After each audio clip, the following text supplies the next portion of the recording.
পুরান ঢাকার ব্যস্ত নগর জীবনের ভিড়ে ইতিহাসের এক নীরব সাক্ষী হয়ে প্রায় ৬ শতক ধরে দাঁড়িয়ে আছে একটি প্রাচীন স্থাপনা বিনোদ বিবি মসজিদ। পুরান ঢাকায় অবস্থিত এই মসজিদটি নির্মিত হয় ১৪৫৭ খ্রিস্টাব্দে। তৎকালীন বাংলার সুলতান নাসির উদ্দিন মাহমুদ শাহের শাসনামলে গড়ে ওঠে এই ঐতিহাসিক স্থাপনাটি।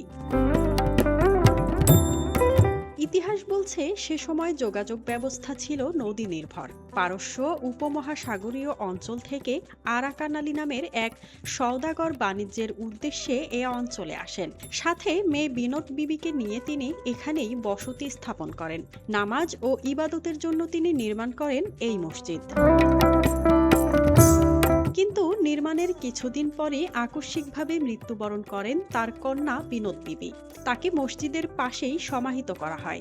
৬ মাস পর মৃত্যুবরণ করেন আরাকান আলীও। শেষ ইচ্ছা অনুযায়ী তাকেও কন্যার কবরের পাশেই দাফন করা হয়। সেই থেকেই মসজিদটি পরিচিতি পায় বিনোদ বিবির মসজিদ নামে।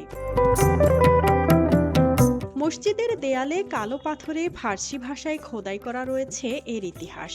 হিজরি ৮৬১ সনে প্রথম সংস্কার করা হয় মসজিদটি। পরবর্তীতে ৮৬৬ হিজরিতে বিনোদ বিবি ও আরাকান আলীর সমাধিস্থলে মাজার স্থাপন করা হয়। আদি কাঠামো অক্ষত রেখে বর্তমানে নির্মিত হয়েছে ৭ তলা বিশিষ্ট নতুন ভবন, যার নাম এখন বিনোদ বিবি নারিন্দা বড় জামে মসজিদ।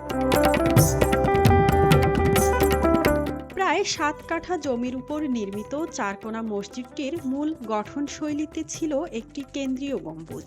১৯৩০ সালে দ্বিতীয় দফা সংস্কারের সময় যুক্ত হয় আরও একটি গম্বুজ।